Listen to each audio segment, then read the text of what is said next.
नमस्कार साथियों, स्वागत है आप सभी का हमारे इस चैनल सुयूसून पर। और जैसा कि हमारी कोशिश रहती है हमारे छोटी सी मुहिम के जरिए कि आप तक देश दुनिया से जाने माने चेहरों को लाएं, और उन चेहरों को जिनकी जीवन गाथा सुन के आपको भी प्रेरणा मिले, कुछ हमें भी प्रेरणा मिले, और संक्रमण के इस दौर पे जहाँ से हमारा पूरा देश जूझ रहा है, कुछ अच्छी बातें, कुछ सकारात्मक बातें आप तक रखी जाए। आज इसी सीरीज में हमसे एक बहुत खास मेहमान जुड़े हुए हैं, श्री अभ्युदय अग्रवाल जी। अभ्युदय, बहुत बहुत स्वागत है आपका हमारे चैनल सुयूसून। नमस्ते। नमस्ते आपके सारे व्यूअर्स को। थैंक यू जी मुझे बुलाने के लिए। जी, अभ्युदय जी का मैं थोड़ा-सा यहाँ पे इंट्रोडक्शन देना चाहूँगा अपने दर्शकों को। ये आप भारत की लीडिंग फर्म जो है लॉसिको, जो कि लीगल एडटेक का नामी-गिरामी फर्म है, आईप्रीडर ब्लॉग, जो मेरे ख्याल से हर लॉयर ने, हर युवा छात्र ने, हर लॉ स्टूडेंट इसके बारे में सुना है। आप उसका मार्गदर्शन भी करते हैं, आप उसमें को-फाउंडर हैं, उसमें चीफ ऑपरेटिंग ऑफिसर हैं, आपके और भी बिज़नेस वेंचर चलते हैं, और आप देश के सर्वश्रेष्ठ वकीलों में आपकी गिनती होती है, जहाँ आपने एक मिसाल कायम की है लीगल टेक इंडस्ट्री में एक स्तंभ कायम करने की, और देश के युवाओं को एक ऐसी राह दिखाने की जिसके बारे में लोग पहले इतना नहीं सोचते थे। तो सवाल जवाब की श्रृंखला शुरू करने से पहले अभ्युदय जी, हमारा हमेशा अपने मेहमानों से एक मूल सवाल होता है कि वकालत की पढ़ाई से पहले थोड़ा-सा आप अपने जीवन के बारे में हमारे दर्शकों को अवगत कराएँ। ये बताएँ, आपका जन्म, शुरुआती पढ़ाई कहाँ हुई, और वो कौन से लम्हे रहे आपके जीवन में जहाँ आपको ये लगा कि अब मुझे वकालत की पढ़ाई करनी चाहिए और वकील बनना चाहिए? ओके, तो मेरे पापा गवर्नमेंट सर्विस में थे पहले। अब तो वो इंडिपेंडेंट प्रैक्टिस कर रहे हैं as government standing council, senior standing council. But उस समय वो सिविल सर्विसेज में थे, उनका ट्रांसफरेबल जॉब था जब मैं छोटा था। तो जी। मेरी ज़्यादातर स्कूल की पढ़ाई बॉम्बे और अहमदाबाद में हुई है। और जब 10th पास किया उसके बाद अ, लोगों का ये था कि सबको इंजीनियरिंग और आईआईएम, आईआईटी प्लस आईआईएम करके एक सिक्योर करियर की आइडिया होता था। जी। तो मेरे 10th में अच्छे मार्क्स आए, स्कूल में मैं सेकंड आया, और आईसीएसई बोर्ड था। और मुझे उस समय एक स्कॉलरशिप भी मिला था कि मैंने वहाँ पर एक प्राइज़ होता था कि 10th स्टैंडर्ड में सब लोग आईसीएसई में बॉम्बे में बहुत सारे ट्यूशन लिया करते थे। जी। और मुझे अपना इतना सारा टाइम वेस्ट नहीं करना था, पैसे भी इतने खर्च नहीं करने थे। तो जी। ट्यूशन नहीं लिए थे मैंने कोई भी। तो ट्यूशन ना लेने के आपको स्कॉलरशिप या पैसे मिलते थे। अरे ठीक वाह! है। So that was a pretty interesting thing for me. जी। और बट हाँ, 10th पास करने के बाद उसके बाद मैं भी आईआईटी में की तैयारी में मैंने शुरू कर दिया। 10th मतलब एग्ज़ाम हुआ, रिज़ल्ट आया। एग्ज़ाम होने के बाद ही लग गए थे। जी। बट जब तक रिजल्ट आया तब तक समझ आ गया था कि ये बहुत ज़्यादा, मतलब हर्ड मेंटालिटी जैसा फीलिंग आ रहा था, और कुछ क्लियर नहीं था रास्ता, एक्सेप्ट कि 12-14 घंटे पढ़ाई करो, और एक दिन भी 14 घंटे पढ़ाई नहीं किए तो शायद आप पीछे रह गए हो। तो जी। उस समय देखा था पेपर में, किसी बिजनेस न्यूज़पेपर में आया था कि एनएलएस के ग्रेजुएट्स को भी 1 लाख या तब ना 50,000 से 80,000 की कुछ सैलरी होती, तो 6-7 लाख साल का मिल रहा था। और उस समय वो सही अमाउंट लगा, मतलब कि ये तो अच्छा है और इसमें कंपटीशन भी उतना ज़्यादा नहीं लगता है। और पापा तब ऑलरेडी इंडियन रेवेन्यू सर्विस में, बट सोच रहे थे लॉ के बारे में। तो उन्होंने सोचा कि चलो ठीक है, तुम लॉ कर सकते हो फिर। तो मेरे लिए ये अच्छी चीज़ लगी, और फिर मैंने साइंस ही छोड़ के फिर 11th-12th मैंने कॉमर्स में किया, और फिर लॉ की एंट्रेंस की पढ़ाई करने लगा। तब क्लैट आया नहीं था, क्लैट 1-2 साल बाद आया था। तो मैंने एनयूजेएस, एनएलएस, नालसा के एग्जाम्स दिए थे, जिसमें जी। एनयूजेएस का मेरा क्लियर हो गया था। तो बस फिर ऐसे करके लॉ शुरू किया। बहुत बट बढ़िया। एक और तरीका है मुझे देखने का कि लॉ मैंने क्यों किया। शायद ये चीज़ मुझे पहले से पता थी कि कौन सी किसकी बात पर रिलाई कर सकते हैं, ये क्लियर नहीं था, कौन सी बात पे विश्वास कर सकते हैं और कौन सी नहीं। जी। तो उस तरीके से अगर देखा जाए तो दो ही चीज़ें हैं जिससे आपको ट्रूथ का पता चल सकता है।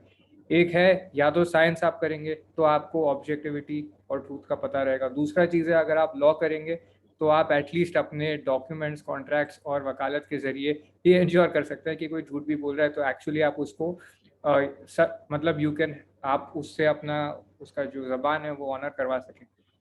जी, ये या तो आपने एटलीस्ट एकदम आपको पता जी। रहेगा कि कोई बोल क्या रहा है, उसका मतलब क्या है, वो वकालत के ज़रिए आप वो क्लियर रख सकते हैं कि इसके कॉन्ट्रैक्ट में इसका ये मतलब है।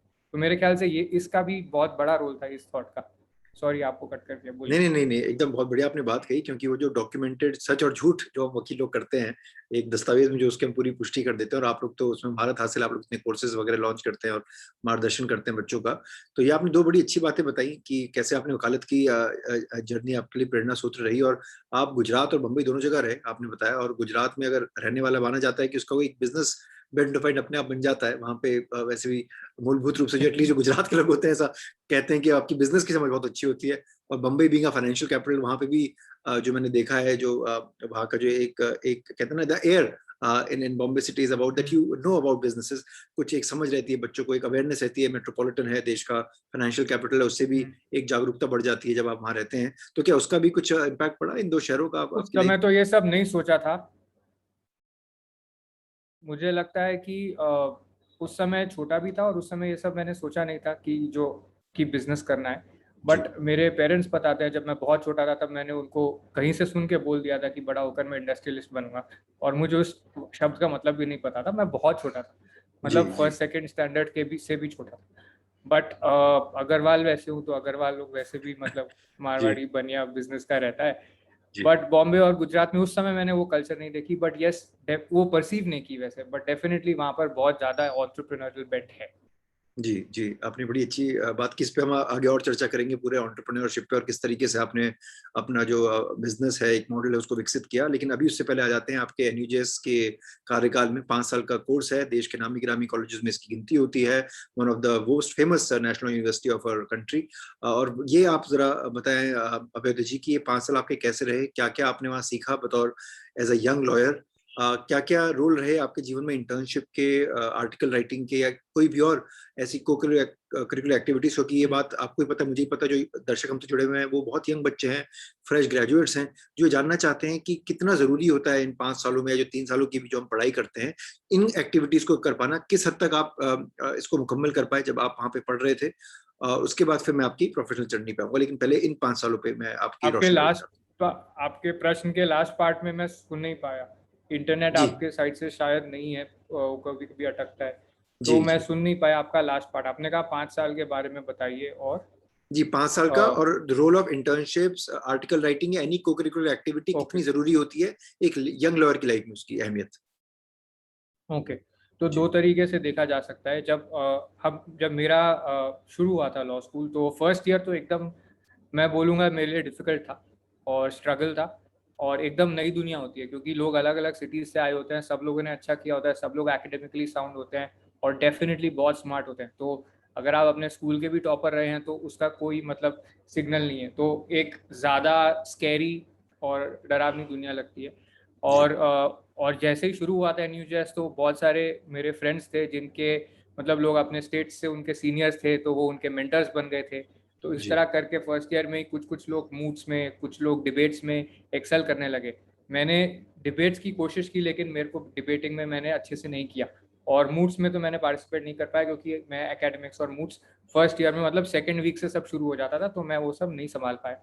बट जी सेकेंड ईयर से मैंने कोशिश किया कि मेहनत करके वहाँ पर ट्राई किया जाए कि ये कैसे मूड्स और ये सब किया जा सकता है, क्योंकि उस समय लिमिटेड एक्टिविटीज होती थी करिकुलर, मतलब मूड्स रहेंगे या डिबेट्स, कमेटी का कुछ काम रहेगा, बट क्लियर नहीं था कि आपको अच्छा लॉयर बनने के लिए क्या करें। तो जी हमारे पास ऑप्शन ये था कि चलो एक्सप्लोर करना है जो जो कॉलेज लाइफ है ऑफर करने के लिए, बट रास्ता क्लियर नहीं था कि अच्छा लॉयर बनने के लिए करना क्या है, 5 साल बाद करना क्या है। अब टिल सेकेंड ईयर तो मैं ये सोचता था कि मुझे लिटिगेशन करना है, बट एंड सेकेंड ईयर में मैंने लॉ फर्म में इंटर्न किया था AZB में, और वहाँ पर मैंने 7-8 दिल्ली के लोकल कोर्ट्स का लिटरली विजिट किया, अपने सीनियर को असिस्ट किया, तो उससे बहुत अच्छा भी लगा था। बट जी जब अगले साल जब मैंने किया सुप्रीम कोर्ट में इंटर्नशिप, मुझे पता चला कि मतलब क्लियर रोड मैप अगेन नहीं था।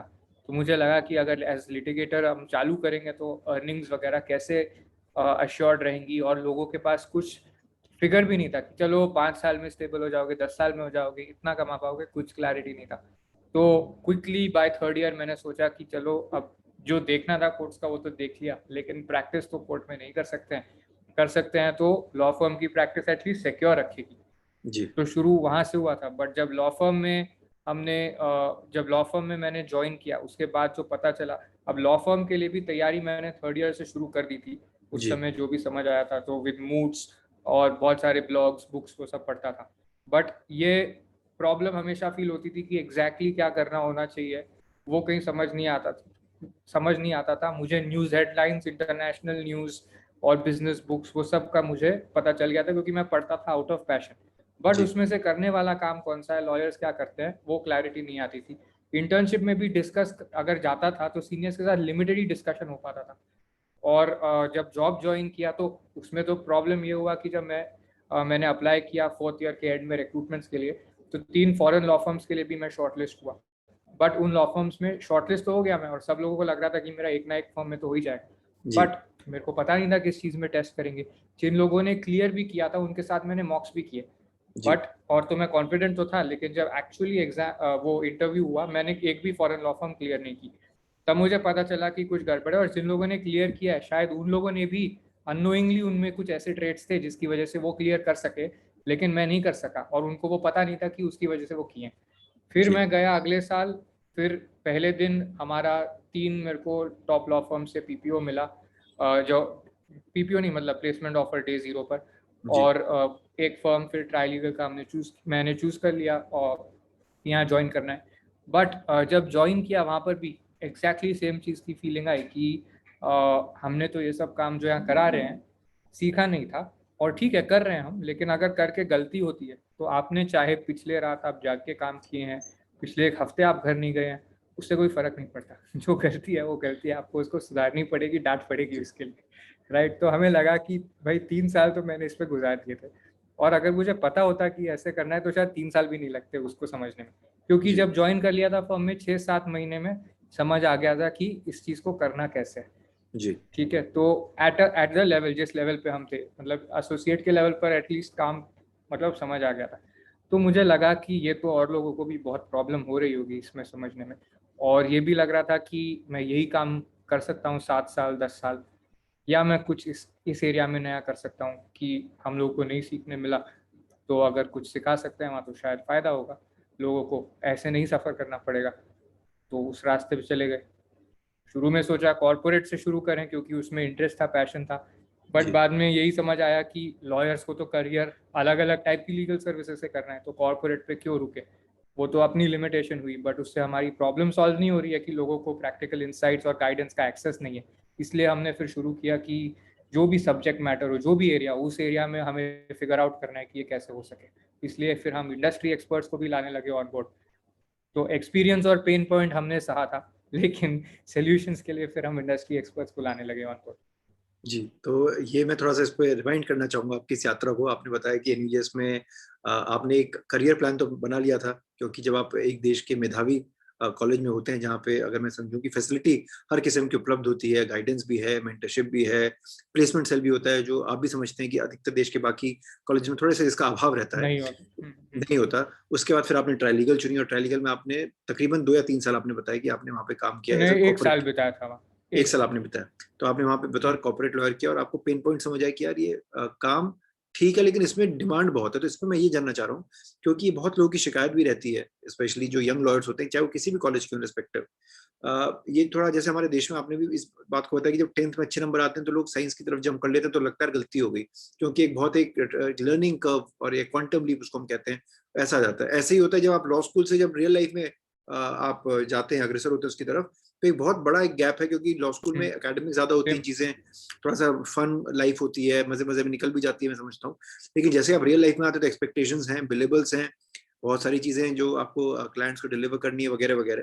तो ये जो आपने 1 साल निकाले इतनी बड़ी फर्म में और आप कॉर्पोरेट कर रहे थे, तो क्योंकि मैं देखता हूँ कई बार वर्क लाइफ बैलेंस को लेकर शिकायत होती है, कई बार कम्युनिकेशन गैप्स को लेकर शिकायत होती है, कई बार डिफरेंट टाइम जोन्स में आप काम कर रहे हैं, और इसका कहीं ना कहीं फिजिकल और मेंटल हेल्थ पे बहुत इंपैक्ट पड़ता है। इस पे आपका क्या कहना है? बिल्कुल। आपने जो तीनों पॉइंट बोले सारे बहुत इंपॉर्टेंट हैं, क्योंकि आपके वर्किंग आवर्स बहुत ज़्यादा होते हैं। और कई बार आपके वर्किंग आवर्स आता है इसलिए नहीं क्योंकि आप सारे समय काम कर रहे हो, बट क्योंकि फर्म में आपको एंटर करना है एक स्पेसिफिक टाइम पर। जी एट अ यंगर लेवल तो आपके पास उतना चॉइस नहीं होता है, बाद में आप सीनियर एसोसिएट या प्रिंसिपल एसोसिएट या पार्टनर बन जाओगे तो फ्लेक्सिबिलिटी रहेगा, क्योंकि जब जी क्लाइंट को काम चाहिए तब आपको अवेलेबल रहना है। बट शुरू में तो आप आओगे ही 10-11 बजे। अगर आपका कोई क्लाइंट है जो जर्मनी से है, वो 3 घंटे पीछे है, तो उसका आपको काम 3-4 बजे ही आएगा। कई बार आपको लगेगा 5 बजे तक कि आज तो काम नहीं है, चलो टाइम पर घर जाएंगे, लेकिन 6 बजे काम आ सकता है, फिर आप 11 बजे तक रहोगे ही ऑफिस, या 12 बजे तक रहोगे ऑफिस। और तो इस तरीके का हो सकता है। और खास करके अगर आपका कोई क्लाइंट ऑस्ट्रेलिया और जर्मनी से है, तो उनका दिन जल्दी शुरू होता है, तो आपको जल्दी शुरू करना पड़ेगा दिन, और फिर वो रात तक चलता रहेगा। उससे जी अधिकतर प्रॉब्लम इससे हुई थी कि कई बार हमें पता नहीं होता कि क्लाइंट को चाहिए क्या, जिसकी वजह से हम अलग अलग गलत डायरेक्शन में काम करते हैं, रिसर्च करते हैं। तो 2 घंटे के काम को लगता है 10 घंटे, और फिर उसके लिए अगर हमने गलती की तो हमें डांट भी पड़ेगी। तो उसके बाद फील होता है कि अरे वर्क लाइफ नहीं है, हेल्दी एनवायरनमेंट नहीं है, बैलेंस नहीं है, उस टाइप का रहता है।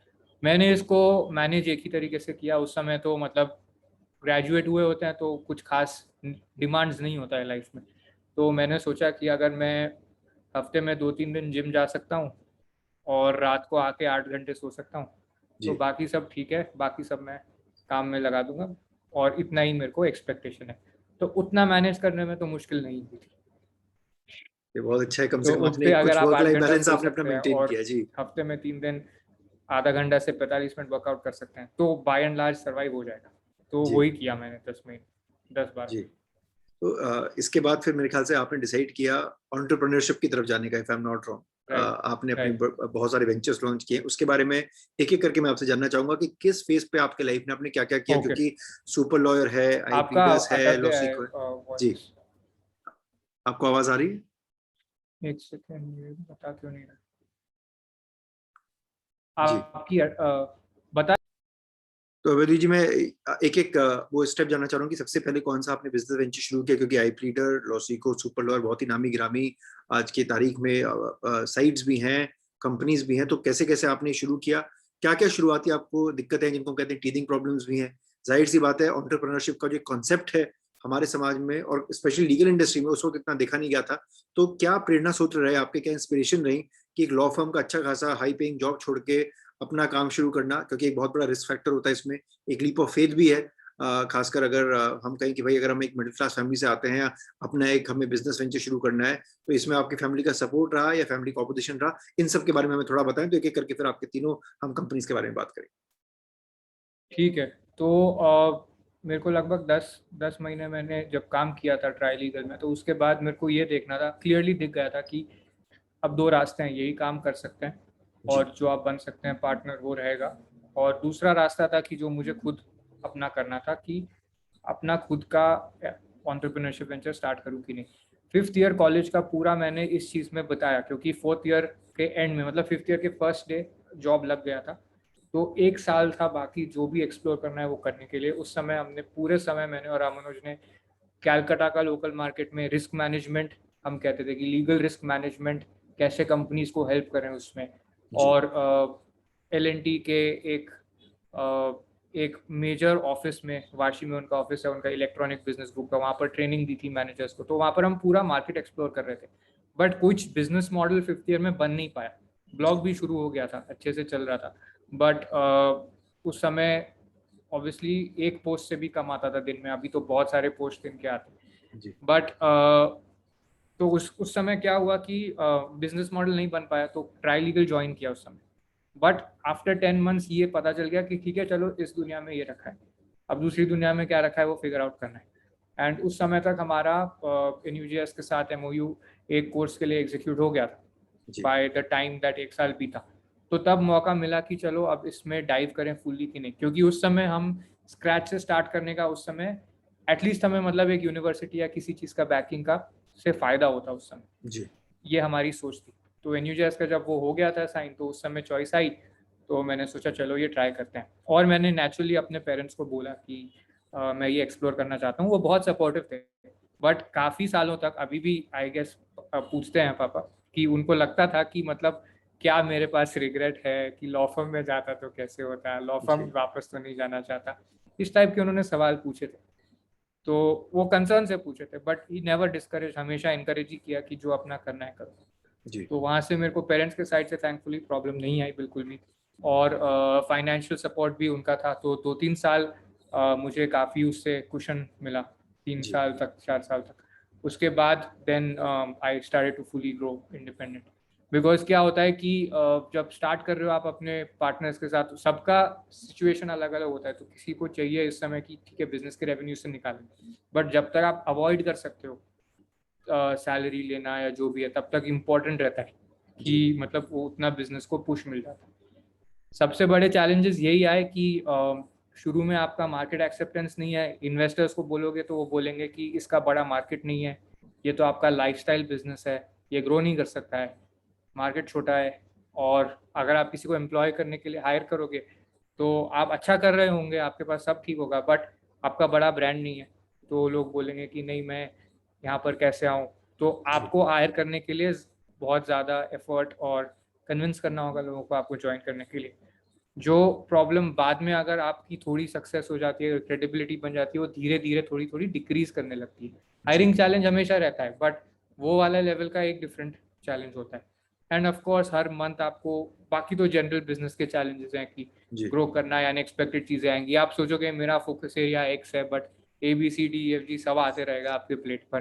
तो जी आप जो करना चाहते हो उसमें आप रुक जाओगे, और आप चाहोगे कि किसी दिन मेरे पास कोई ऐसे टीम मेंबर हो जो ये वाला काम देख सके, ताकि जी मैं इस काम पे फोकस कर सकूं। तो करेक्ट करेक्ट। उस रहता है, और वो सालों साल कई बार चल जाता है। आपने इतनी बढ़िया बात है कि इसमें मैं थोड़ा सा और आना चाहता हूँ कि आपके जो, कम से कम आप तो बहुत बिजनेस करते हैं, वो जो 3 नामी गिरामी जो एटलीस्ट जनता ने सुना है, वो एक आपका आईप लीडर है जो कि बहुत फेमस ब्लॉग है जहाँ पे मल्टीपल लीगल आर्टिकल्स लिखे जाते हैं। फिर सुपर लॉयर है जहाँ पे कई वकीलों के इंटरव्यूज होते हैं उसमें, और बाकी हस्तियों के इंटरव्यूज होते हैं। और हाल फिलहाल में आप लोगों ने अपना लीगल टेक का जो वेंचर है जो लॉसी को वो शुरू किया। तो सबसे पहला वेंचर आपका कौन सा रहा, कैसे आप सबसे पहले इन्वेस्टर ओके बोल। आपने ढूंढा, और कितनी प्रॉब्लम रही अपने को पिच करने में? क्योंकि एज एन एंटरप्रेन्योर जैसे आपने बोला कि भाई जब लोगों ने नाम नहीं सुना होता, आप नए हैं, एक ऐसी इंडस्ट्री एक्सप्लोर कर रहे हैं जहाँ पे इंडिया में पहले वो काम नहीं हुआ, और also what was the source of inspiration, क्योंकि आप एक नामी गिरामी लॉ स्कूल से रहे और उसके बाद ट्राइलीगल में आप गए, फिर अब आपने सोचा कि मैं अपना खुद का कुछ शुरू करता हूँ। तो वो आपने पेन पॉइंट्स कैसे आइडेंटिफाई किए कि यार इंडस्ट्री में ये गैप्स हैं, इनको प्लग करना है, और हमारी इंडियन इंडस्ट्री को इन चीजों की जरूरत है, ये आपने कैसे आइडेंटिफाई किया? ठीक है, मैं इसको लीगल एजुकेशन के स्टोरी से एक्सप्लेन करूंगा, जी क्योंकि बाकी जो वेंचर्स थे हमने स्टार्ट किए बीच बीच में, मैं उनके बारे में भी बीच में एक्सप्लेन करूंगा। बट शुरू किया आईप लीडर्स से, जी और आईप लीडर्स में NUJS के जितने भी सारे कोर्सेज थे वो थे, और आईप लीडर्स का ब्लॉग भी सेपरेटली हम रन कर रहे थे। But blog was not a cash generating this thing, it was just a freely accessible resource जिससे लोगों को इंफॉर्मेशन, यूजफुल इंफॉर्मेशन मिले, तो वो फ्री जी था। तो जब NUJS के साथ कोर्सेज हुए, वो सारे आईप लीडर्स के अंदर हाउस थे। उस समय हम लोग ये जो अभी मॉडल है हमारा ट्रेनिंग का कि live classes, exercises, placement assistants, अलग अलग टाइप की मेंटरशिप, वो सब नहीं था, काफ़ी रिड्यूस्ड फॉर्म में था। तो लोगों जी को स्टडी मटेरियल्स मिलता था, और अच्छा प्रैक्टिकल स्टडी मटेरियल्स मिलता था। तो लगभग कितना था, 5 साल तक वही वाला काम चला, 2012 से 17 तक। बीच में हमने 2015 में सुपर लॉयर, 2015 के आसपास सुपर लॉयर शुरू किया था, जिसमें जी हमने अगेन फ्री रिसोर्स था, उसमें इंटरव्यूज और प्रैक्टिकल इंसाइट्स लॉयर्स के डाले थे, ताकि जैसे आप ये इनिशिएटिव कर रहे हैं वैसे ही हम जी लोग चाह रहे थे कि लोग अपने करियर इंसाइट शेयर कर सकें जी यंग लॉयर्स के साथ, ताकि वो अपने करियर में बेनिफिट करें। तो वो था। फिर 2016 में हमने क्लिक लॉयर करके एक वेंचर शुरू किया, जहाँ पर हमारा आइडिया था कि इतनी सारी स्टार्टअप्स हैं और इतने सारे पेन पॉइंट्स हैं, मनी रिकवरी जैसे पेन पॉइंट था कि लोगों को, अगर लॉयर्स क्या कर रहे थे उस समय की चार्ज कर रहे थे बेस्ड ऑन, मैंने ड्राफ्टिंग किया उसके लिए इतना, मैंने कॉन्ट्रैक्ट बनाया, मैंने पेटिशन फाइल की, बट आउटकम से कोई लिंक नहीं कर रहा था, और आउटकम आप गारंटी भी नहीं कर सकते हैं। जी बट प्रॉब्लम इज दैट वो लोग end to end road map दे नहीं रहे थे लोगों को। तो कोई भी क्लाइंट अपने अपने सर्विस को एक्सपीरियंस नहीं कर पा रहा था कि मुझे एंड टू एंड सोल्यूशन कैसे मिले। तो हमने वो वाला अप्रोच डाला for SMEs and startups, money recovery, stock options, investment, इस टाइप के कुछ 3-4 लीगल सोल्यूशंस बनाए, जी जिसका हमने देखा कि उसका ट्रैक्शन इतना ज़्यादा है कि लोगों को बहुत अच्छा लगा, और 8 मंथ्स में उसका एवरेज रन रेट बहुत ज़्यादा हो गया।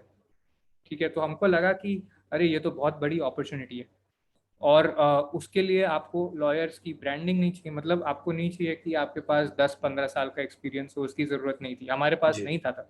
डिस्पाइट ऑल ऑफ दैट वो हो सका, जिससे हमें समझ आया कि क्लाइंट्स को एक्चुअली लॉयर से चाहिए क्या होता है। फिर हमने वो वेंचर कंटिन्यू नहीं किया, बट हमने जो जो इंसाइट्स थे वो हमने फैक्टर इन कर लिए अपने कोर्सेज के अंदर, उस कोर्सेज में वैसे डिज़ाइन डाला। 2018 में फिर NUJS ने अब्रप्टली कोर्सेज को सस्पेंड कर दिया, वो अब जी मैटर लिटिगेशन में for course. But the thing is that then we realize कि अब हम यूनिवर्सिटी पे डिपेंडेंट नहीं रह सकते हैं, हमें स्टूडेंट्स को सर्व करना है। जी तो हमने फिर इनोवेट किया कि किस चीज़ से लोगों को फ़ायदा होगा, रियल में रिजल्ट्स मिलेगा। तो वहाँ से हमने शुरू किया, तो लाइव क्लासेस डाले, एक्सरसाइजेस डाले, क्योंकि हमें पूरा मॉडल रीइमेजिन करना था, क्योंकि अब उनके पास कोई यूनिवर्सिटी नहीं रहती, तो वो अपने सीवी में लिखते तो क्या लिखते, कैसे लोगों को बताते कि हम उनका काम कर सकते हैं। तो जी इसलिए हमें उसमें इतनी सारी चीज़ें डाली जिसको देखकर किसी भी रिक्रूटर को लगे कि ठीक है, ब्रांड ने जो भी किया वो अलग है, सर्टिफिकेट का मतलब नहीं, आपने अगर ये काम किया है और आप हमारे लिए काम कर सकते हो, तो आप आओ हमारे साथ इंटर्नशिप या जॉब करो, या क्लाइंट जी। बोले कि आप हमारे लिए काम कर दो। उस फिलॉसफी से करके हमने वो डाला। ये तो बड़ी अच्छी आपने बात बताई, किस तरीके से चुनौतियां आती रहती हैं। मतलब आपने यूनिवर्सिटी के साथ, अपनी यूनिवर्सिटी के साथ एफिलिएट किया, किसी भी कारणवश वो मामला भी कोर्ट में है, तो इस पर हम ज्यादा बात नहीं करेंगे क्योंकि वो तो आपने जब एक और क्वेश्चन पूछा कि इंस्पिरेशन कहाँ से आया, जी जी right.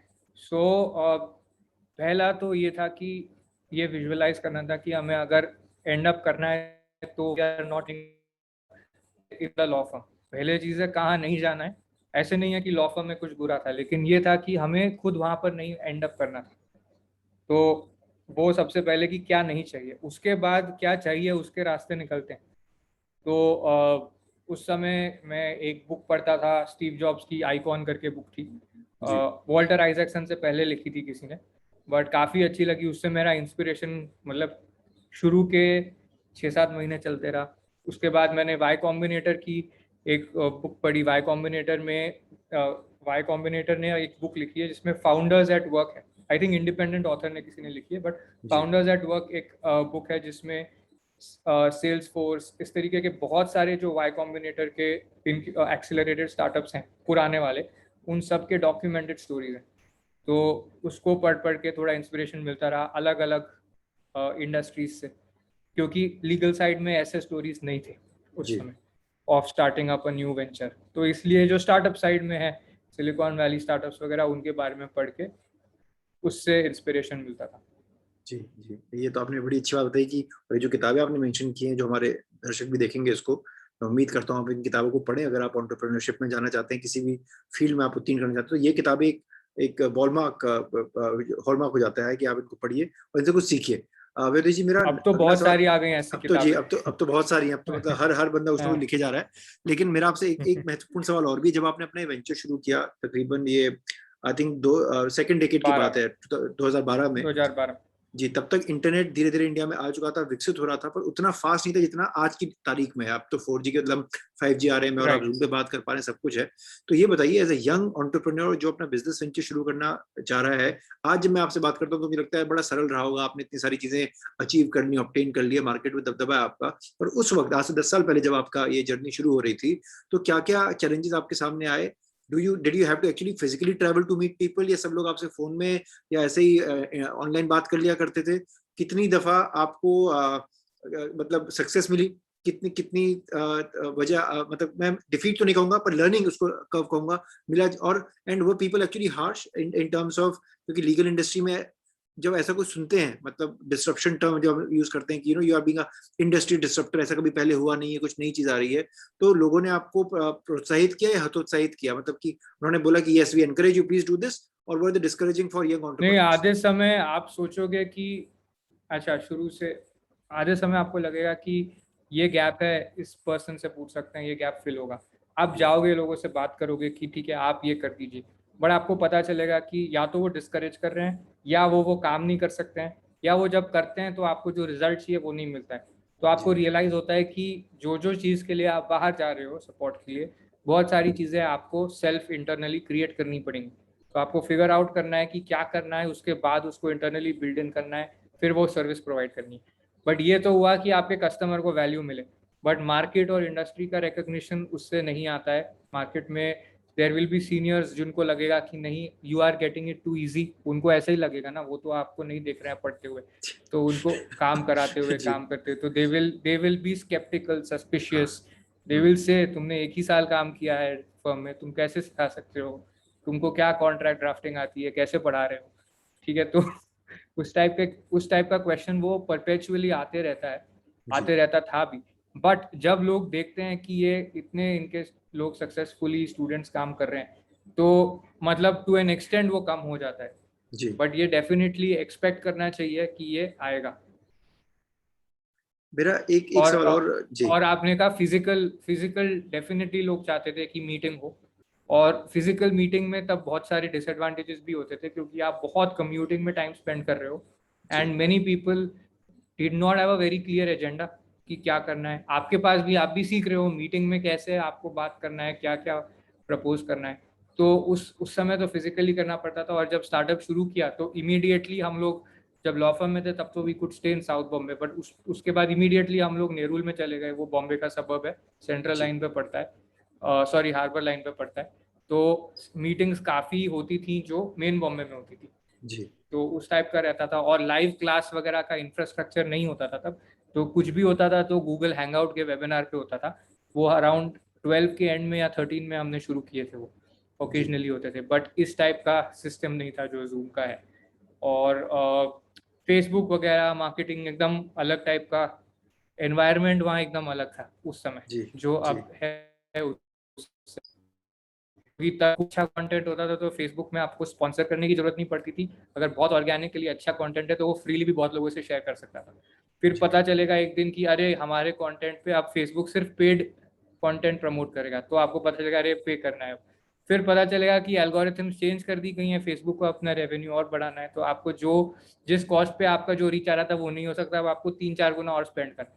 For a startup that is problematic, क्योंकि 3-4 गुना आपको और स्पेंड करना है तो आप नहीं, आपके मार्जिन नहीं रहेंगे, जी आप सैलरी नहीं दे पाओगे अगर वो खर्चा आपने मार्केटिंग में कर लिया तो उस टाइप के चैलेंजेस आते थे जिसकी वजह से हर बार इनोवेट करते रहना होता था। जी आपने बताया कि ये सब मुंबई में रह के आपने किया, उसके बाद मैं समझता हूँ कुछ साल पहले आप लोगों का दफ्तर दिल्ली भी शिफ्ट हो गया, तो हाँ, हम वो 1 साल बाद ट्रांजिशन दिल्ली हो कैसा गए रहा? थे।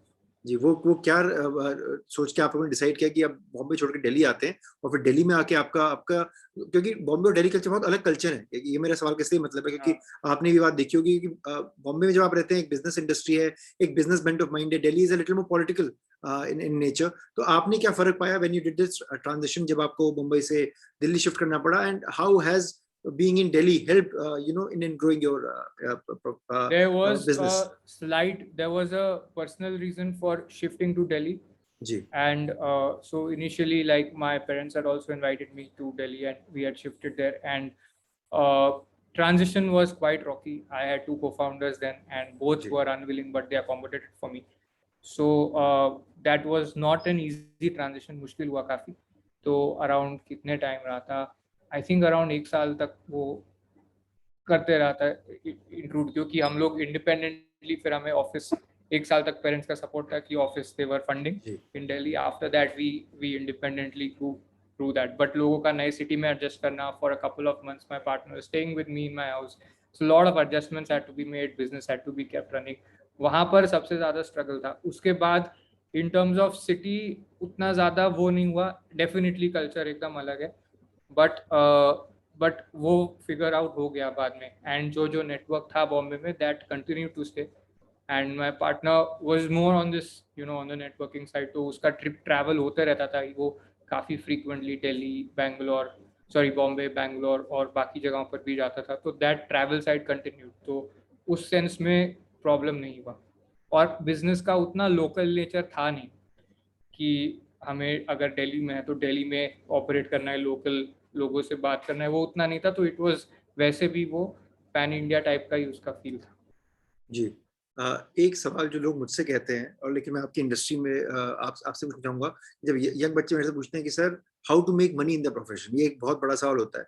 और इसमें तो खासकर मैं समझता हूँ, अगर मैं आप जैसे किसी एंटरप्रेन्योर से पूछूं कि how to make money, how do you get investor, आप कैसे पिच करते हैं, वो क्या क्वालिटीज होती हैं जो एक यंग एंटरप्रेन्योर में या एक यंग बिजनेस पर्सन में एक प्रोस्पेक्टिव इन्वेस्टर देखना चाहता है, तो उस पर आपकी क्या राय है?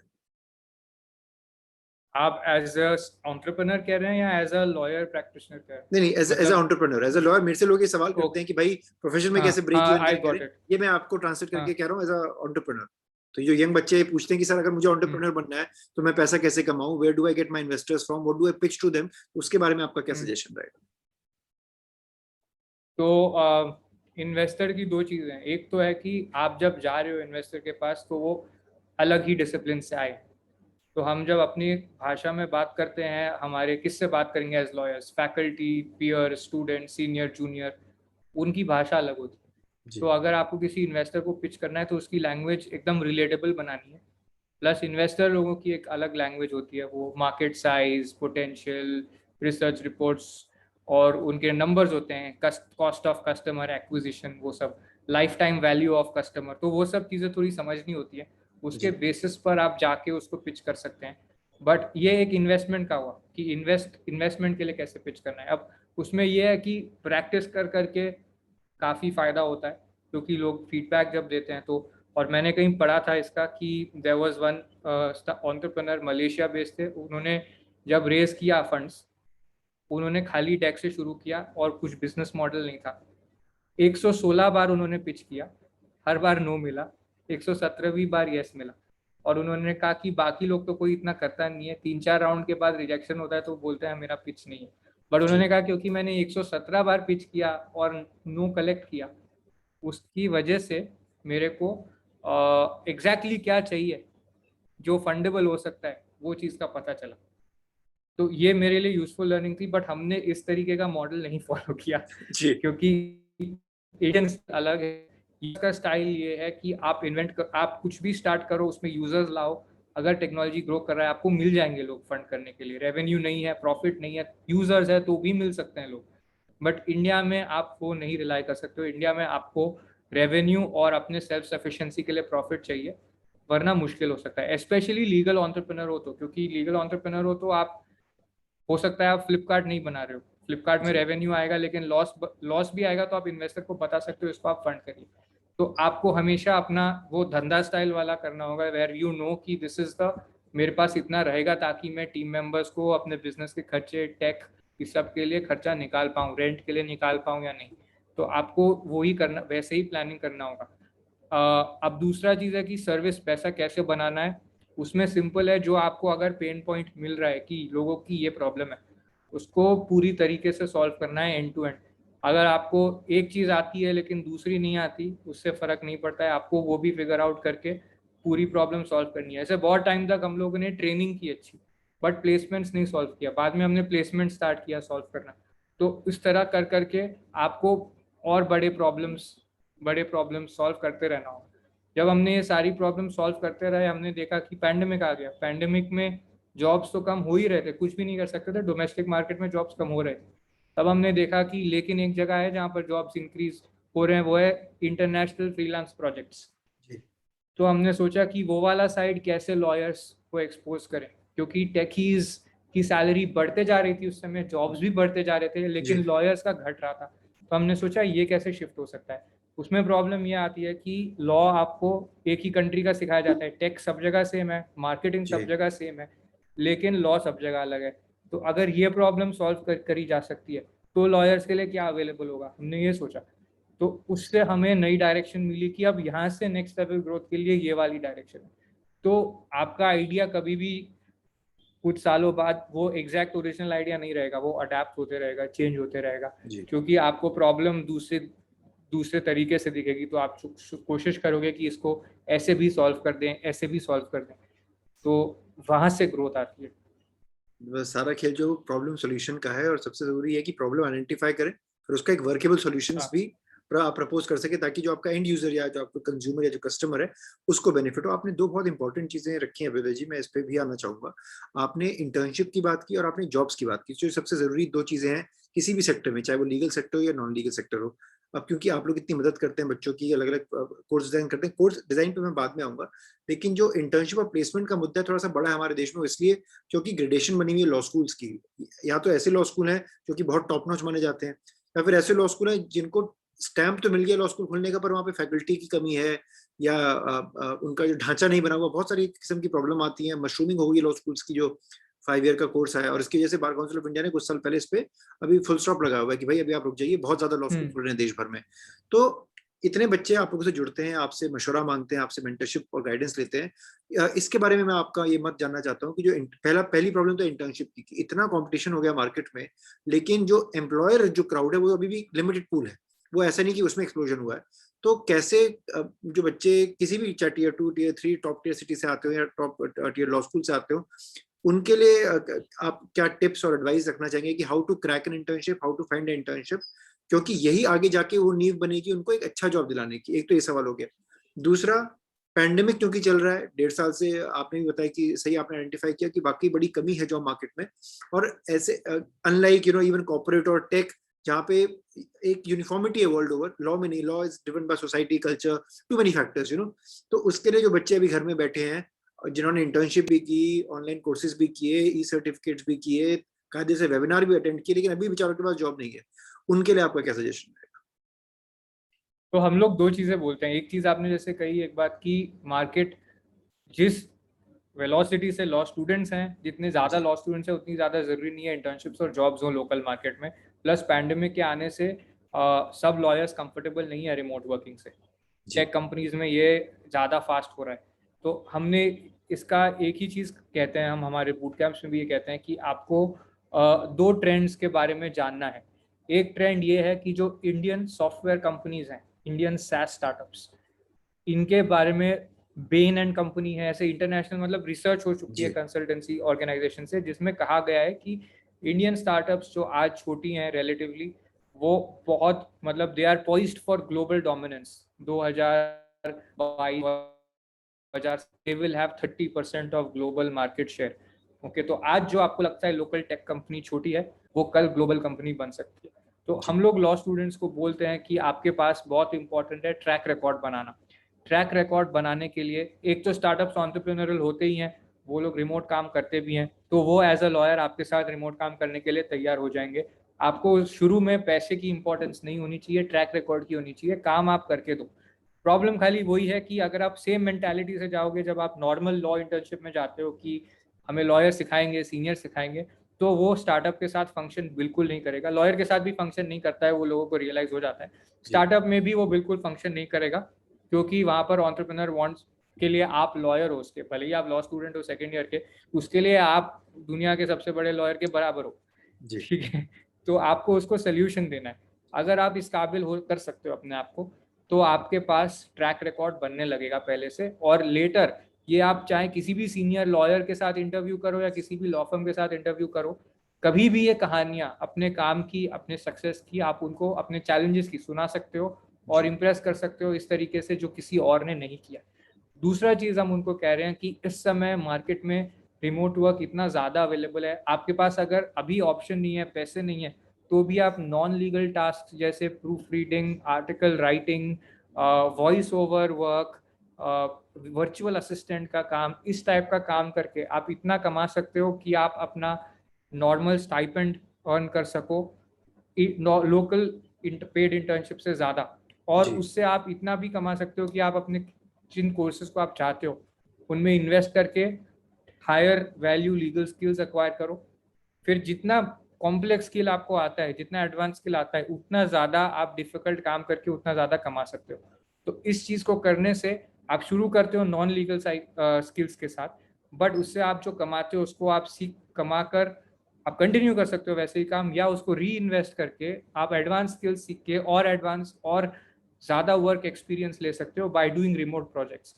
अगर आप रिमोट प्रोजेक्ट्स कर रहे हो तो उसमें एक एडवांटेज है, वो एडवांटेज ये है कि आपके लिए जिसने आपको काम दिया है वो आपके क्लाइंट की तरह है, तो आप उसको उतना ही सीरियसली लेना सीखोगे जो आप इंटर्नशिप में कभी नहीं सीख सकते हो, क्योंकि आपके पास है कोई बॉस और सीनियर जो आपका काम रिव्यू कर रहा है। तो आपके लिए वो क्वेश्चन हो सकता है, लेकिन आपके सीनियर के लिए वो लाइबिलिटी है कि मुझे इसका काम रिव्यू क्यों करना है। तो इसलिए अगर आप अपवर्क या इस टाइप की प्लेटफॉर्म के ऊपर काम कर रहे हो, रिमोट वर्क कर रहे हो, तो आपका वो हैबिट चला जाएगा कि किसी को मेरा काम रिव्यू करने की ज़रूरत है। अगर ये हो सकता है तो आप उसके बाद अगर किसी इंटर्नशिप या जॉब में जाओगे तो आपका वर्क प्रोडक्ट का क्वालिटी एकदम अलग होगा और आपके स्किल्स का क्वालिटी भी अलग होगा और आपका सीवी ट्रांसफॉर्म हो जाएगा, क्योंकि आपके पास तो वो सारे एक्सपीरियंसेस का डॉक्यूमेंटेड अपने सीवी में होगा। इंटरव्यू में ये बोलोगे, आपकी मर्जी है, आप फाइल दिखा सकते हो कि देखो मैंने ये सब काम किया है, मैंने रीडैक्ट करके सारे डॉक्यूमेंट्स लाया हूँ आपके पास, तो उससे फायदा होगा। आपने बड़ी अच्छी बात बताई इसमें कि इंटर्नशिप को जॉब में आप कैसे ट्रांसलेट कर सकते हैं, इतनी सारी चीजें। एक मैं चीज आपसे और जानना चाह रहा हूँ कि हमारी इंडस्ट्री इतनी कई बार क्लोज माइंडेड हो जाती है, ट्रेडिशनल भी है अगर उसको ऐसा कहें, कि जहाँ पे मैं कई बच्चों से जब बात भी करता हूँ और कई मेरे साथी भी रहे, जिन्होंने, जब हम लोग लॉ स्कूल से ग्रेजुएट कर रहे थे, उन्होंने लीगल प्रोसेस आउटसोर्सिंग की तरफ रुझान किया। आज अपना एंटरप्रेन्योरशिप में उन्होंने अपने बिजनेस मॉडल खड़े हैं। कई लोगों ने लॉ फर्म या बड़ी बड़ी कंपनी में इन हाउस बन गए हैं, पर they started their career from a LPO और लीगल प्रोसेस आउटसोर्सिंग। कहीं ना कहीं मैं देखता हूँ कि बच्चों को लेके, इसको लेके हिचक रहती है कि हमने तो देखिए 5 साल पढ़ाई कर ली या 3 साल पढ़ाई कर ली, तो हम ये पैरालीगल का काम या एक पैरेलल जो नॉन लीगल वर्क है उसको हम कैसे एम्ब्रेस करें। थोड़ा सा आई थिंक एक सोसाइटल स्टिग्मा अभी भी मैं देखता हूँ कहीं ना कहीं अटैच्ड है। तो इसको कैसे फाइट ऑफ या श्रग ऑफ करें, क्योंकि देखिए मेरा अपना मानना है कि कोई भी काम छोटा बड़ा नहीं होता, काम काम होता है, वर्क इज वर्शिप। तो ये जो एक बेसिक जो डॉगमा है हमारी इंडस्ट्री का, how can we combat this, specially pandemic के स्टेज पे। से आपने इतनी अच्छी बातें बताई कि आप जो ऑल टेक इंडस्ट्री है, जो बाकी इंडस्ट्री जो आपको रिमोट वर्किंग ऑफर कर रही है, आपको एक अच्छा फाइनेंशियल कुशन दे रही है, जहाँ पे हो सकता है कई बच्चे मेरे से पूछते हैं कि सर हमने बहुत लोन, बैंक लोन उठाया हुआ है, एजुकेशन लोन उठाया हुआ है, हमारी फैमिली सक्षम नहीं है उसको अभी करने में। हो सकता है कि पेरेंट्स की जॉब चली गई हो पेंडेमिक के चलते। तो ये जो पूरा जो एक स्टिग्मा है या जो एक क्लोज माइंडेडनेस है, how do we ward this off, number one. And number two, how do we encourage this, because ये जो प्रैक्टिस है, जो कल्चर है, मैं समझता हूँ लॉ स्कूल्स का इसमें बहुत बड़ा योगदान और एक हिस्सा है। और जो बच्चे जहाँ पे भी इंटर्नशिप पढ़ने जाते हैं, beat with the lawyer, beat with the in house, beat with the law firm, उनको भी मैं समझता हूँ कहीं ना कहीं कल्चर प्रमोट करना चाहिए कि देखिए अगर हमारे पास इंटर्नशिप है जो कि ओवर सब्सक्राइब्ड है, या हमारे पास अभी जॉब वैकेंसी नहीं है, तो आप भी ये कर सकते हैं। तो how do you as a market leader also make it aware to these different verticals to help young lawyers and law students at least get a chance at being financially secure? देखिए इसमें जो एलपीओ का काम है और जो paralegal के काम की हम बात कर रहे हैं, इसमें एक्चुअली थोड़ा फर्क है।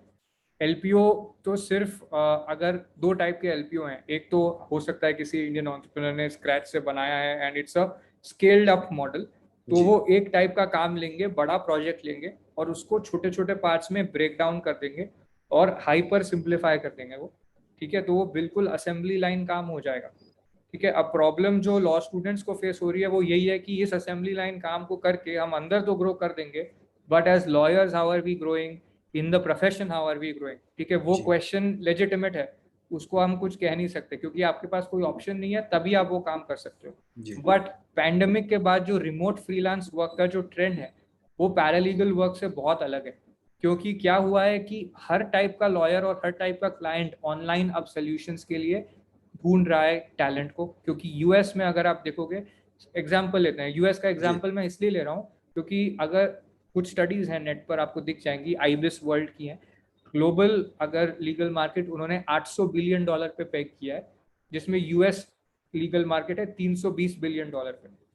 इंडियन लीगल मार्केट आप देखेंगे तो कुछ साल पहले $1.4 बिलियन था, और अगर आज बढ़ भी गया होगा तो $2 बिलियन हुआ होगा। मतलब यूएस 150 टाइम ज्यादा बड़ा मार्केट है, ठीक है। अब वहां पर क्या हुआ है कि लोग हर जगह डायरेक्टली स्टार्टअप्स भी चाह रहे हैं और कंपनीज के लीगल डिपार्टमेंट्स भी, वहाँ के सोलो प्रैक्टिशनर्स भी, वो सब अब उस मार्केट में 21 गुना सारी चीजें ज्यादा एक्सपेंसिव, 21 गुना। तो वो लोग वहां पर लॉयर हायर करें वर्सेस यहाँ पर हायर करने में उनको उतना ही 21 गुना सस्ता पड़ेगा। कहाँ यूएस बेस्ड लॉयर की सैलरी है 1 लाख $1.5 लाख साल का, वहां पर पैरालीगल को भी आपको बहुत सारा पैसा देना होगा। बट रिमोट पैरालीगल आप इंडिया से लेंगे तो आप अगर 200 घंटे का भी काम कराएंगे तो हो सकता है आपको $2,000 महीने का देना पड़े, ठीक है। वो उनके लिए बहुत कम है, और आपको काम आता है तो आपके लिए वो बहुत ज्यादा। बहुत सारी एंट्री लेवल लॉ फर्म्स, बहुत सारे टॉप लॉ फर्म्स में एंट्री लेवल सैलरी से ज्यादा है वो, ठीक है। तो अब इसमें अपॉर्चुनिटी ये है कि आपको रिमोट काम बहुत ज्यादा कॉम्प्लेक्स अलग अलग टाइप का मिल सकता है जो आपको एलपीओ में नहीं मिलता। एलपीओ में आप देखेंगे तो एक एक टाइप का स्पेसिफिक काम मिलता है, प्रोजेक्ट आता है, उसको सिंप्लीफाई किया जाता है। यहाँ पर हो सकता है किसी स्टार्टअप को चाहिए कि मेरा आप इन्वेस्टमेंट अग्रीमेंट रिव्यू कर लो, और हमारे पास लोकल लॉयर है लेकिन उसके घंटे की फी है $700-800, तो आप ये एक बेसिक हमारा फ्रेमवर्क बना के दे दो, बाकी हम अपने लोकल लॉयर से करवा लेंगे। तो उस तरीके से आप अगर कर रहे हो तो एक्सपोजर आपको सेम मिल रहा है, प्रॉब्लम्स आप सेम देख रहे हो जो आपको एलपीओ में देखने को नहीं मिलती। प्रॉब्लम ये होती है। तो ये वाला ट्रेंड एलपीओ वाले ट्रेंड से एकदम अलग है। तो इस वाले ट्रेंड में हमने देखा है कि पैरालीगल काम करने से अगर लोगों को ये समझ आ जाए कि ये अलग चीज है, तो पैरालीगल काम करने से किसी को हेसिटेशन नहीं है, क्योंकि उनको अच्छा काम मिल रहा है, अपॉर्चुनिटी मिल रहा है और सीखने को मिल रहा है, और इससे उनके लॉयर के प्रोफाइल के लिए भी उनका ट्रैक रिकॉर्ड बढ़ रहा है। तो कभी भी वो चाहें कि ये हमें पैरालीगल काम अब नहीं करना है, डोमेस्टिक लॉयरिंग करना है, वो कर सकते हैं। जी जो ट्रांजिशन उनका एलपीओ से उतना इफेक्टिवली नहीं हो पाता है, क्योंकि एलपीओ में वो एक स्पेसिफिक क्लॉज ही रेड लाइन कर रहे हैं या एक स्पेसिफिक क्लॉज अलग अलग कॉन्ट्रैक्ट से पिक आउट कर रहे हैं, तो वो काम अलग होता है, उसका बेनिफिट लॉ फर्म जॉब या लिटिगेशन में नहीं आ पाता है। वो प्रॉब्लम इस रिमोट पैरालीगल काम में नहीं होती है। जी जी, ये तो आपने हमने ये देखा है, जब लोगों को ये समझ आ गया तो उनको अपटेक में कोई इशू नहीं है, एक्सेप्टेंस इसका है, और हमारे स्टूडेंट्स फिर वो उस काम के लिए एक्टिवली फिर उसमें पार्टिसिपेट कर रहे हैं। और हमने उसमें सपोर्ट में लोगों को लगाया भी है कि इन स्टूडेंट्स को आप काम लाने में हेल्प कीजिए। तो हमारे टीम मेंबर्स हैं कुछ जो इस चीज़ में हेल्प करते हैं प्लेसमेंट सेल से, एंड इट इज़ वर्किंग, मतलब वो प्रॉब्लम नहीं आ रहा है बैरियर। जी, इतनी बड़ी तरीके से आपने समझाया कि कैसे इसको डिस्टिंग्विश करके बच्चे इस्तेमाल भी कर सकते हैं। और जो एक चीज़ मैं इससे समझ पाया हूँ कि हताश नहीं होना, you have to keep trying. इसके बाद मैं आपकी उस जर्नी पे आता हूँ अवैध जी, जहाँ पे आपने लॉ सीखो लॉन्च करने की सोची। क्या मोटिवेशन रही लॉ सीखो लॉन्च करने की? क्या-क्या वर्टिकल्स हैं जो आप ऑफर करते हैं बच्चों को, यंग लॉयर्स को? इसमें किस-किस तरह के कोर्सेज़ होते हैं? What are the challenges that you face in terms of running this business today? और क्या-क्या इसके पॉजिटिव आउटकम रहे, उसको अगर आप थोड़ा-सा बता सकें? ओके, ये तो बहुत सारे क्वेश्चंस हो गए, मुझे एक एक जी, में एक-एक करके करना आप होगा आराम से तो आंसर दीजिए। जी, जी, ठीक है। तो जब सोचा लॉ सीखो का आइडिया ये था कि अगर यूनिवर्सिटी की बैकिंग नहीं है तो जी, लोगों को किस टाइप का स्किल चाहिए जिससे वो कहीं भी अगर वॉक इन करें तो उनका स्किल ऐसा हो कि वहाँ पर जाके वो कॉन्ट्रीब्यूट करें विदाउट नीडिंग अ सीनियर। उसके लिए हमें पता यही हमें लगा कि जो काम आप फर्म के अंदर करोगे और अपने सीनियर या क्लाइंट की कॉस्ट पे कर रहे हो, वो काम आपको बाहर करना है सिमुलेशन में। इसका एग्जाम्पल यही हुआ कि अगर फ्लाइट एयरलाइन पायलट है, वो अगर ट्रेनिंग करेगा हवाई जहाज भरे हवाई जहाज में और क्रैश का डर रहेगा तो दैट विल नॉट वर्क। इसलिए एयरलाइन पायलट सिमुलेशन ट्रेनिंग करते हैं जिसमें वो 1 मिनट भी उड़ते नहीं है, वो ग्राउंड पे करते हैं। तो जी, हमने सोचा वैसी सिमुलेशन ट्रेनिंग कैसे बनाई जाए, और वो उसके लिए हमने पूरा मेथोडोलॉजी क्रिएट किया और वो ट्रेनिंग बनाई। फिर जब हमने वो स्टूडेंट्स को दिया तब हमें पता चला कि स्टूडेंट्स को चैलेंजेस कहाँ कहाँ फेस होते हैं, तो वहाँ पर हमने एडिशनल सपोर्ट डालते गए ताकि लोगों का participation rate, success rate, completion rate course का वो बढ़ते रहे। तो जहाँ जहाँ गैप आया वहाँ वहाँ हमने मेंटोरिंग और सपोर्ट डाला। और एक चीज़ में लोगों को चैलेंज आता था कि वो राइटिंग करने के लिए कंफर्टेबल नहीं रहते, चाहे जी, कहीं से भी हो। या तो लोग राइटिंग के लिए कंफर्टेबल नहीं है या राइटिंग की क्वालिटी अच्छी नहीं है। तो उस चीज़ पे हमने ट्रेनिंग डालना शुरू किया जिससे लोगों को हर टाइप के काम करने में बहुत फ़ायदा हो। अब भले ही लॉ फर्म या लिटिगेशन में ना जाना चाहें, बट आपको आर्टिकल लिखना आता है तो आप कंटेंट राइटिंग काम भी देख सकते हैं, अलग अलग टाइप का काम देख सकते हैं। इसको करने में प्रॉब्लम ये आया कि बहुत सारी चीज़ों में मार्केट में रेट क्या था कि लोग कम काम करके आदत है कि ज़्यादा पैसा मिल सके, ठीक है, और इस टाइप का काम जो हम कर रहे हैं बहुत मुश्किल है। जी, तो सबसे ज़्यादा मुश्किल है कि लोगों को अग्री कराना कि भाई इतना काम करके आप आप वैल्यू प्रोवाइड कर रहे हो, इतना काम करना पड़ेगा। और लोग बोलेंगे नहीं नहीं, मैं वहाँ तो डबल सैलरी में, मैं तो ये आसान वाला काम करता हूँ, इससे मेरा हो जाता है, मैं यहाँ क्यों काम करूँ। हुँ, बहुत जगहों पर लोगों को आता नहीं है वो काम करना, तो उनको सीखना है, अपस्किलिंग है। अब जी, क्वेश्चन ये है, अपस्किलिंग में प्रॉब्लम नहीं है, बट लोग तैयार हैं कि नहीं वो काम करने के लिए और कितना फास्ट वो सीखेंगे। तो इस तरीके से आप हमें ये हमेशा सेंस आया कि मार्केट में जो अवेलेबल है उसको किसी भी चीज़ को डायरेक्टली हम प्लग नहीं कर पाए, हमको हर बार पूरा इकोसिस्टम बिल्ड करना पड़ा। जी, एंड वो in many ways I think एक स्टार्टअप के लिए वो चैलेंज रहेगा ही। अगर आप कोई स्टार्टअप में इम्पैक्ट करना चाह रहे हैं तो इकोसिस्टम लिटरली खुद बनाना पड़ जाता है, जिसके बाद में जिससे ही वैल्यू क्रिएशन होता है, मतलब क्योंकि इकोसिस्टम बाहर था नहीं, आपने वो बनाया, तो सबसे बड़ा स्ट्रगल वही आता है। जी। स्ट्रगल्स की आपने बात बताई। एक मैं चीज़ और पूछना चाहता हूँ कि हमारी जो मार्केट है, इंडियन मार्केट स्पेशली, बड़ी प्राइस सेंसिटिव मार्केट है। कुछ भी आप बिल्कुल। दाम रख दें, हर कोई शिकायत करता है कि महँगा है, महँगा है, महँगा है। So how do you decide कि प्राइस कैसे करें? क्योंकि इतने सारे आप लोग कोर्सेज़ ऑफर करते हैं, फैकल्टी आती है, विजिटिंग फैकल्टी होती है, वर्चुअल दे रहे हैं, उनको आपको रेम्यूनरेट करना है, बहुत सारे इंसेंटिव्स होते हैं। Then how do you decide कि किस कोर्स का क्या प्राइसिंग होगी?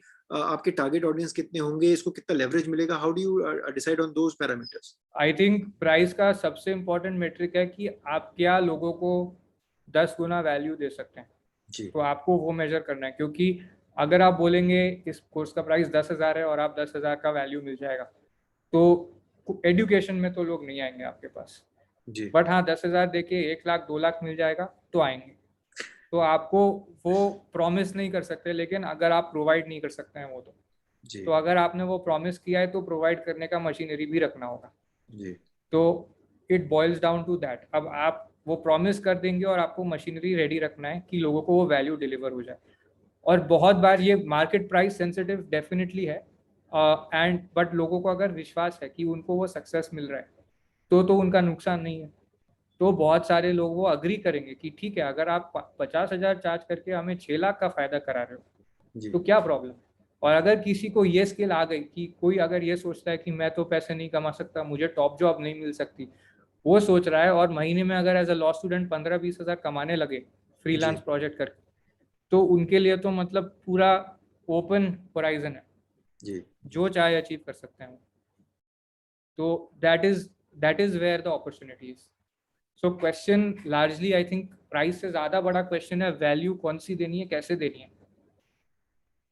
ये आपने बड़ी अच्छी बात रखी, इसको बड़ी सरलता से समझाया भी। एक मेरा सवाल है जो यंग बच्चे पूछता हूँ मुझे से, जो नौसिखिए होते हैं, जो कि टेक्निकली चैलेंज अपने आप को मानते हैं, तो जब हम ये दुनिया देखते हैं लीगल एंटरप्रेन्योर्स की, और की वेबसाइट कैसे रन हो रही है, आप लोग इतने सारे कोर्सेज लॉन्च कर रहे हैं, ब्लॉग्स रन कर रहे हैं, तो एक सवाल ये आता है कि मोनेटाइज कैसे किया जाए इसको। क्योंकि एक तो होता है कि भाई आप प्रोडक्ट अच्छा बनाइए, जाहिर सी बात है अपने आप चीजें मोनेटाइज हो जाएंगी, लेकिन जो ये ऑनलाइन दुनिया है, ये जो जगत है वर्ल्ड वाइड वेब का, ये मतलब एक तरीके का मकड़ी का माया जाल है। अगर हम इसको बतौर वकील सोचेंगे, क्योंकि हम लोग की जो इंडस्ट्री है बड़ी ओल्ड इंडस्ट्री है।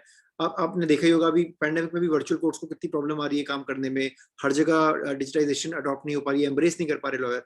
तो जो अगर यंग बच्चे हैं, जो यंग वकील भी हैं, जो आना चाहते हैं, कुछ ऑनलाइन करना चाहते हैं, वो ये कैसे शुरू करें? What would be the right step for them, to और what would be the first step according to you to guide them in the right direction, कि इस चीज से आप शुरू करिए, शायद कुछ आपको मदद मिल जाए, या कुछ आप मोनेटाइज कर पाए, या कुछ आप अपनी प्रतिभा दिखा सकें ऑनलाइन। उसके लिए आपकी क्या राय होगी? तो हम लोग बोलते हैं कि आपको वैसी स्किल्स चाहिए जो लो सप्लाई और हाई डिमांड हो, जी क्योंकि जो उस समय अगर आपकी हाई डिमांड स्किल है बट लो इन सप्लाई है तो आप चार्ज कर सकते हैं उसके लिए। बट शुरू में आप उससे स्टार्ट कर सकते हैं कि कंटेंट राइटिंग आए आपको, जी या इस टाइप का बेसिक राइटिंग स्किल्स आए। तो इसलिए हम लोग हमारे इंटर्नशिप्स भी अगर होते हैं, स्टूडेंट्स जो रिमोट इंटर्न करते हैं उनको भी आर्टिकल राइटिंग के बहुत सारे टास्क मिलते हैं। जी और अगर हम हमारे कोर्सेज भी हैं लीगल राइटिंग और ड्राफ्टिंग में, जो बहुत एंट्री लेवल प्राइस हैं, 3000 रुपीज़ में 1 मंथ का with a government recognized skill India certification मिलता है, जिसमें जी आपको ब्लॉग्स, आर्टिकल्स, ओपिनियंस, मेमोज, इस टाइप की चीज़ें लिखने का आप सीख सकते हैं। तो फायदा, और उसमें गवर्नमेंट सर्टिफिकेट भी है, एक MEPSC और स्किल इंडिया का को जी रिकॉग्नाइज्ड है। तो उससे फायदा ये होता है कि आप इतना अगर सीख गए तो आप उसके बाद आपके पास इतना डिलीवरी का स्किल है, बट आपको जी आउटरीच भी करना है। आउटरीच मतलब आपको अपना अपवर्क पे जाके या डायरेक्टली लिंक्डइन के थ्रू काम सोर्स करना होगा, जिससे जी आपको राइटिंग का काम मिले। अपवर्क एक बहुत, अपवर्क या फाइवर या टॉप टैल या पीपल पर आर, ऐसे बहुत सारे फ्रीलांसिंग प्लेटफॉर्म्स हैं जिन पे आप अपना प्रोफाइल बना के इस टाइप का काम ले सकते हैं। और हमारे काफ़ी स्टूडेंट्स हैं जिन्होंने ये काम किया है, उसके बाद उनको डायरेक्टली भी 1-on-1 काम मिलता है डायरेक्टली क्लाइंट से विदाउट द प्लेटफॉर्म। तो राइटिंग एक ऐसा स्किल है जहाँ से लोग स्टार्ट कर सकते हैं। और उसके बाद लेकिन ये हमेशा रखना होगा कि उनको अपस्किल करते रहना होगा into more and more complex skills. हमारी जी टीम भी अब पूरा फोकस कर रही है कि हम कैसे US मार्केट पे Asian and African lawyers and Indian lawyers को फोकस कराएं, उनको अपस्किल करें। अब वो वाला काम कभी लोकल मार्केट में लोगों ने किया नहीं है, तो उनको भी जी स्क्रैच से research and writing from that perspective, inviting US faculty to teach in the courses, उसका एक्सपीरियंस अभी आ रहा है। तो ये एक बहुत कटिंग एज मूवमेंट है लीगल एजुकेशन के लिए भी और लॉयर्स के लिए इंडिया में, कि हम लोग फिर बाहर का काम कर सकते हैं। और इस टाइप का कैपेसिटी हर कंट्री में नहीं है, जी क्योंकि हमारे पास इंडिया में, जैसे आप वो प्राइस सेंसिटिव का बात बोल रहे थे, तो प्राइस वैल्यू प्रोपोजिशन देखना है और सर्विस कितनी प्रोवाइड कर सकते हैं। लोगों को बहुत बार क्वेश्चन आता है कि कहीं कहीं अटक जाता है, तो वो सर्विस आप प्रोवाइड कर रहे हैं तो हम ट्रेन कर सकते हैं इंडियन लॉयर्स को फिर कि to provide services like that abroad. तो किसी को जी भी लीगल चैलेंज हो कहीं भी, तो दे कैन प्रोवाइड इट अफोर्डेबली, क्योंकि उसमें वहाँ पर प्रोवाइड करना ज़्यादा इकोनॉमिकल है वहाँ के क्लाइंट के लिए। इसको टैलेंट आर्बिट्राज कहते हैं। तो पिछले नवंबर से हमारा पूरा फोकस टैलेंट आर्बिट्राज पर है।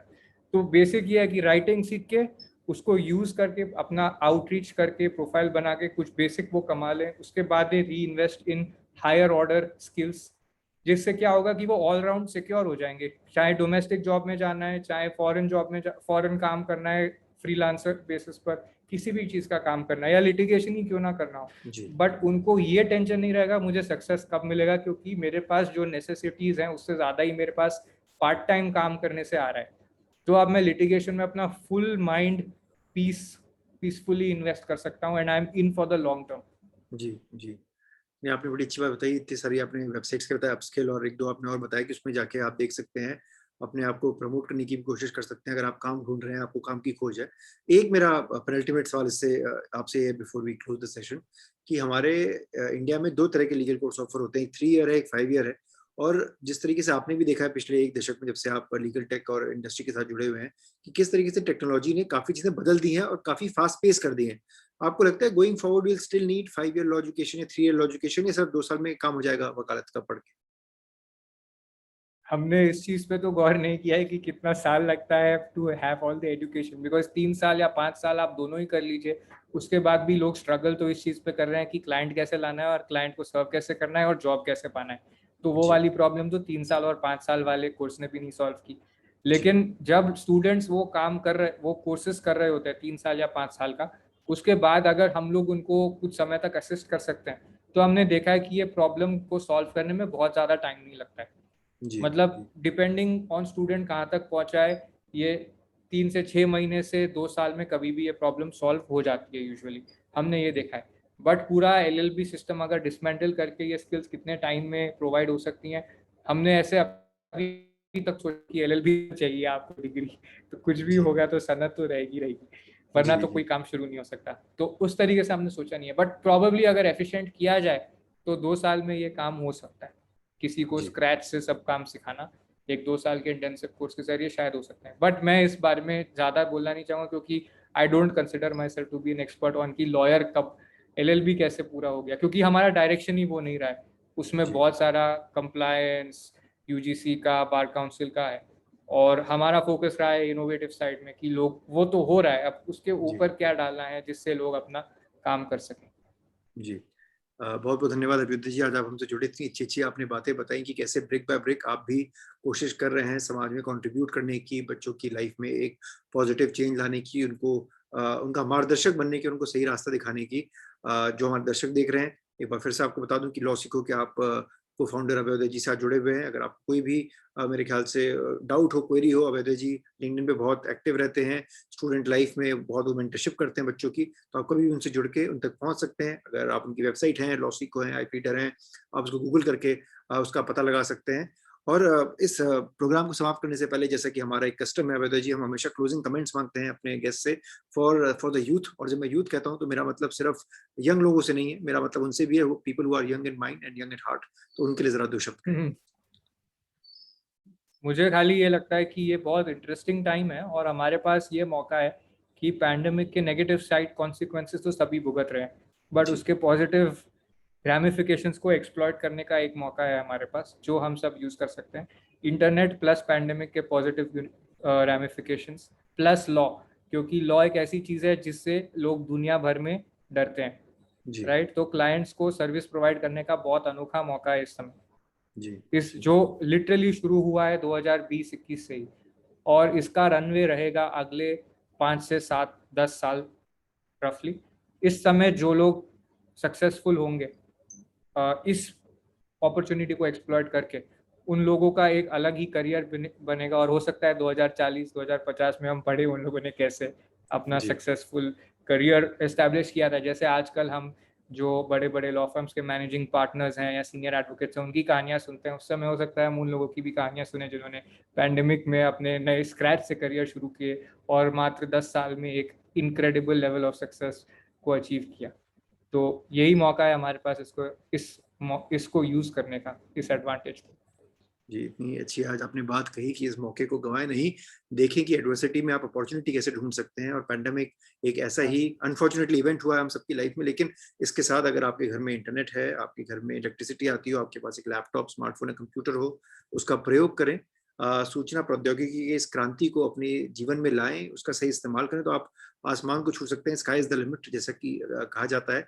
और सभी हमारे दर्शकों से हमारी हमेशा अपील रहती है प्रोग्राम के अंत में, कि अगर आपको हमारे चैनल समझ आता हो और आपको लगता है जो हमारी छोटी सी मुहिम है देश दुनिया से लोगों को लाके उनकी अच्छी अच्छी बातें आप तक रखने की, तो सबसे सरल तरीका है हमारे चैनल को लाइक करें, शेयर करें और सब्सक्राइब करें, ताकि जो अच्छी अच्छी बातें हम आपसे कर रहे हैं आप औरों तक भी पहुंचा सकें और औरों को भी उसका लाभ मिले।